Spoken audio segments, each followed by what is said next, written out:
I welcome all the students for this particular session. This session deals with the solution for the second type of example. The first type example, which is already done by my colleague, I will just read a nature of example here. Design a pair of spur gears to transmit a power of 12 kilowatt at 1500 rpm of a pinion to a gear to rotate at 500 rpm. So this can be one nature of example where center distance of the shafts are spur gears are not given here. Other details can also be given, otherwise the problem can be concised in this particular manner. Second type example, same type I have defined here.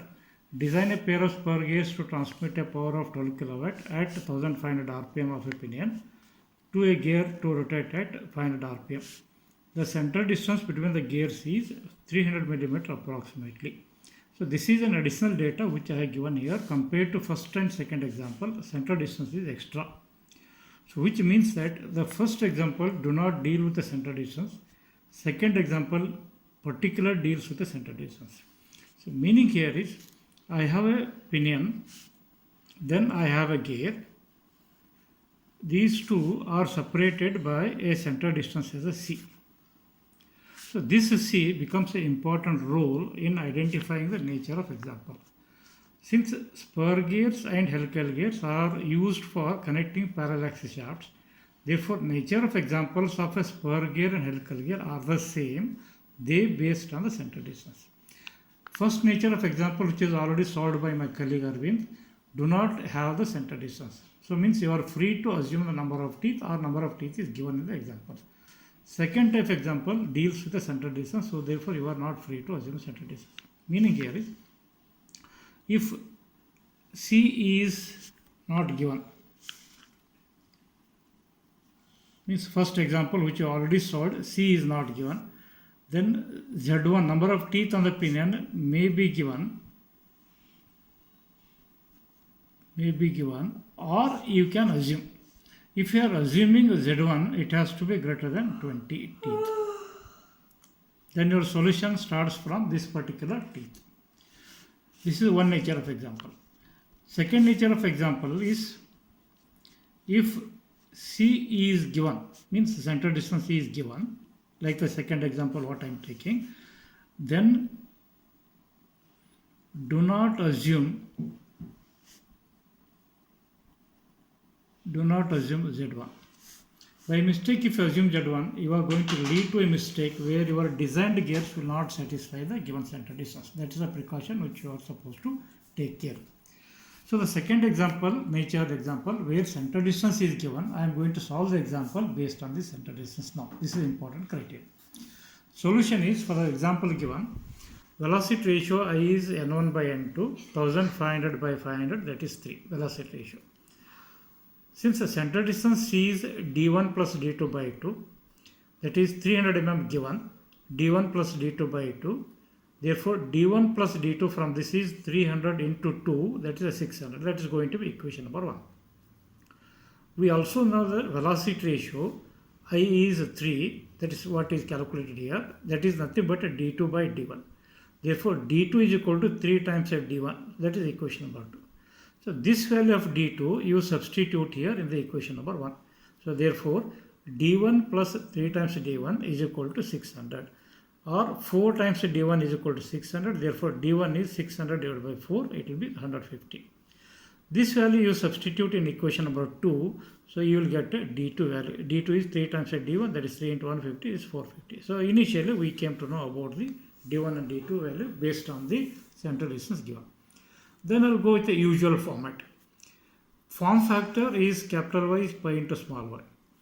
Assuming 20 degree full depth involute tube. So many of the data are not given. So we are required to assume the many quantities. So I am going to assume here 20 teeth with full depth involute. Corresponding equation for this from the design data handbook. You can see here. For 20 degree involute, you have equation for small y 0.154 minus 0.9112 divided by z. So this value is I have taken here. So for pinion, I will put the suffixes as 1. Y1 is equal to 0.154 minus 0.9112 by z1. Z1 I am going to replace here because Z1 I am not supposed to assume. because center distance C is given, therefore I should not assume Z1. If that is the case, Z1 I will replace based on the definition of the module. That is, module is D1 by Z1. Therefore, from this Z1 is going to be D1 by M. So this value of Z1 I will substitute here in the equation. That is a D1 by M. So I will put the value again, 0.154 minus 0.9112. This denominator M will go to the numerator, that is M here, divided by 150 is a D1 that is calculated. So this value simplified is 0.0060 times M. Therefore, equation for capital Y1, pi into small y1, pi into small y1 is this equation, that value I have substituted here. So capital Y1 value I cannot calculate the magnitude because this equation is in terms of module M. Similar way I will go for the gear. That is similarly for gear. Capital Y2 is pi into small y2. Small y2 is the same equation again, pi into 0.154 minus 0.9112 by Z2. Z2 I will again replace by the definition of the module as a D2 by M. So D2 value is calculated 450, M will go to the numerator, that is here. When I simplify this second term, pi into 0.154 minus 0.0020 times M. Then I'll go to the next one, deciding the weaker parameter, that is the strength factor, sigma D into capital Y. Where sigma D is a permissible stress value for pinion or gear material, capital Y we have done already. So material of the gear is not given in the example, materials are not given. If I go back to the example here, material of the gear and pinion are not given, nor the corresponding stress values are given. Therefore, I go for assuming. Since the material of the pinion and gear are not given, so let us assume.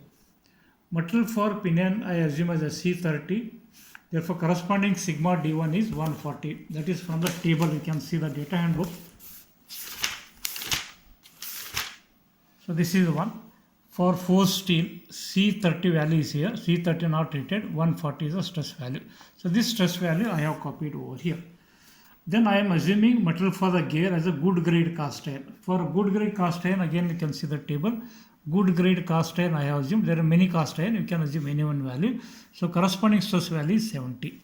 So this 70 I have taken over here. So these two values are taken from the design data handbook from the table. Then I go for multiplying sigma D into capital Y for pinion and gear. For pinion it is sigma D1 into Y1. That is sigma D1 into Y1 is 140 is the stress value. Y1 value I will copy from the previous, pi into 0.154 minus 0.0060 times M. Similarly, sigma D2 into Y2 for gear.